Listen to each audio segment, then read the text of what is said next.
आदरणीय बाळासाहेब आणि आदरणीय ओशी साहेबांनी वंचित आघाडी स्थापन केल्यानंतर या आघाडीमध्ये आज आपण पाहत आहात की सर्व वंचितांची संख्या उमेदवार म्हणून आहे। यामध्ये मातंग आहेत, बौद्ध आहेत, कोळी आहेत, ओबीसी मधले माळी आहेत, धनगर आहेत, होलार आहेत आणि कैकाडी सुद्धा आहेत। अशी माणसं बाळासाहेबांनी उमेदवार म्हणून दिलेली आहेत। याचा अर्थच असा की या वंचितांच्या उमेदवारांच्या माध्यमातून लोकसभेमध्ये जाणारे जे खासदार असणार आहेत त्यांच्या माध्यमातून या सर्व शेतकरी बेरोजगारांचे प्रश्न असतील, महिलांचे प्रश्न असतील, मुस्लिमांच्या महिलांचे प्रश्न असतील, असे अनेक प्रश्न सोडवण्यासाठी बाळासाहेबांनी त्याला प्राधान्य दिलेलं आहे। जर जाहीरनामा आपण वाचला तर या जाहीरनाम्यामध्ये शेतीवर आधारित उद्योग निर्माण करणे, शिवाय शेतकऱ्यांना त्यांच्या बांधापर्यंत कर्ज उपलब्ध करून देणे, खत बी बियाणं उपलब्ध करून देणे, जेणेकरून त्या शेतकऱ्याला खूप मोठा फायदा होऊ शकतो, शेतकरी त्यात स्वतःचा फायदा करून घेऊ शकतो। अशा अनेकविध योजनांनी ह्या वंचित बहुजन आघाडीने अजेंडा तयार केलेला आहे। या ठिकाणी निवडून गेलेले जे खासदार असतील निश्चितपणे संसदेमध्ये शेतकऱ्यांसंदर्भातले, बेरोजगारी दूर करण्यासंदर्भातले, सैनिकाविषयीचे आणि सर्व व्यापारी आणि इतर घटकाविषयीचे अतिशय उत्कृष्ट असे निर्णय हे सरकार घेणार आहे, घेईलच। आणि म्हणूनच वंचित बहुजन आघाडीच्या उमेदवारांना जनतेने बाळासाहेबांचं आणि ओवी साहेबांचं स्वप्न पूर्ण करण्यासाठी आणि स्वतःचेच प्रश्न स्वतः सोडवण्यासाठी, स्वतःची हक्काची सत्ता स्थापन करण्यासाठी मोठ्या प्रचंड मतांनी निवडून द्यावं असं आवाहन मी याद्वारे निश्चितच या सर्व मतदार बंधू भगिनींना करण्याचं माझं हे मत आहे। आणि आपण आपल्या माध्यमामधून हे मत जनतेपर्यंत पोहोचवा हे सांगायला मला एक वाईट वाटतं की मागच्या काँग्रेसच्या 10 वर्षाच्या काळात आणि बीजेपीच्या 5 वर्षाच्या काळात जनतेसाठी म्हणून या सरकारने काम करायला पाहिजे होतं, ते कसलंच काम केलेलं नाही। आणि म्हणून या ठिकाणी बाळासाहेबांनी ही सगळी बाब हेरली, लक्षात घेतली आणि वंचित बहुजन आघाडीची या ठिकाणी स्थापना केली। जो प्रयोग त्यांनी 25-30 वर्षापूर्वी अकोल्यामध्ये अकोला पॅटर्न या नावाने केला होता, तोच प्रयोग महाराष्ट्रभर संपूर्ण देशात आता राबवण्याच्या प्रतिष्ठेचं झालेलं आहे किंवा तशा प्रकारचा तो झालेला आहे। या ठिकाणी आपण पाहतो की बेरोजगारांना प्रचंड असा त्रास होतो आहे। कोट्यावधी रोजगारांची संधी असताना सुद्धा या सरकारनं संधी मुद्दाम कमी करून टाकलेली आहे। शेतकरी आत्महत्या करत आहेत, महिला आणि मुली या ठिकाणी असुरक्षित आहेत, प्रत्येक घटक असुरक्षित आणि काहीतरी गमावल्यासारखं तो समजून राहतोय आहे। त्यामुळं बाळासाहेबांच्या नजरेपर्यंत न सुटल्यामुळं आज वंचित बहुजन आघाडी स्थापन झाली आणि वंचित बहुजन आघाडीमुळे आता काय मिळणार आहे जनतेला हे या ठिकाणी सांगणं मला आवडेल। बाळासाहेबांचं धोरण असं आहे की 10% खर्च हा शिक्षणावर करायचा आहे, जो खर्च आतापर्यंत प्रत्येक शासनाने 3% पुढे नेलेला नाही। या 10% खर्चामुळे होईल काय की केजी पासून पीजी पर्यंत शिक्षण हे मुलांना मोफत आणि मुलींना मोफत मिळणार आहे। याचा फायदा असा होईल की एक प्रकारचं शिक्षण, आज वेगवेगळ्या प्रकारचे शिक्षण प्रणाली आहे, त्यामध्ये मग सीबीएसईचे पॅटर्न आहे, आपल्या स्टेटचे पॅटर्न आहे, आयसीएसई पॅटर्न आहे। यामुळे काय होतं की उच्चभ्रू समाजातील मुलांना आयसीएसई आणि सीबीएसई पॅटर्न मध्ये जावंसं वाटतं, पैसा त्यांच्याकडे आहे, पण त्याच दर्जाचं शिक्षण मिळणारी आणि तशी पात्र मुलं आपल्या समाजात असताना, वंचित घटकातील पालकाकडे असताना त्यांना ते शिक्षण मिळत नाही।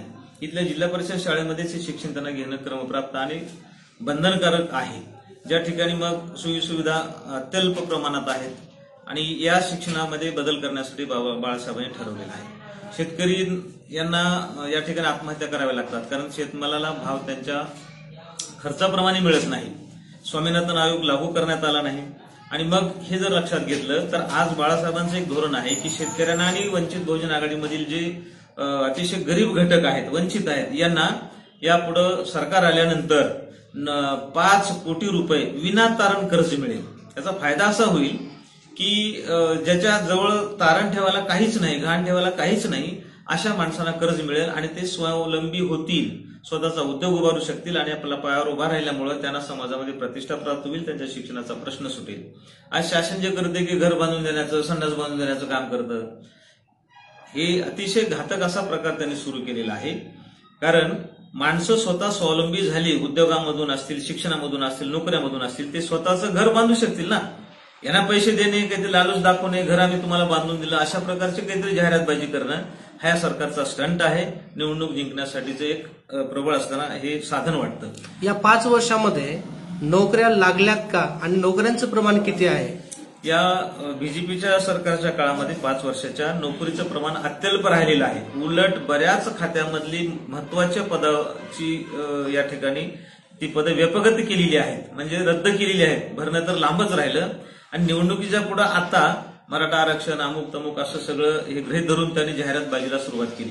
परंतु आचारसंहिता लागण्याच्या काही दिवस अगोदर हा प्रकार घडल्यामुळं त्या ठिकाणी मराठा समाजाचं जे आरक्षण त्यांनी मान्य केलं, जे टिकेल का नाही याची खात्री सरकारलाही नाही, ते आरक्षण आता पुन्हा रद्द करून मग मूळ स्वरूपात पदभरतीला मान्यता त्यांनी देण्याचा प्रयत्न केलेला आहे. अर्जाचा विचार करता प्रचंड लाखोवर अर्ज मुलं करत आहेत. म्हणजे बेकारी एवढी प्रचंड वाढलेली आहे की अर्ज करूनच सरकार स्वतःची तिजोरी भरत आहे त्या फीसमधून. इतकी प्रचंड. आपण एक शिक्षण अधिकारी आहात, मला सांगा, गेल्या अनेक वर्षापासून शिक्षण क्षेत्रामध्ये शिक्षण सेवक भरती झाली नाही, मग याचा परिणाम इथल्या बेरोजगारी वाढली असं आपणास वाटतंय का? निश्चितच. कारण का मागच्या सरकारच्या काळामध्ये शिक्षण सेवक ही संकल्पना गुजरातमधून आणली गेली.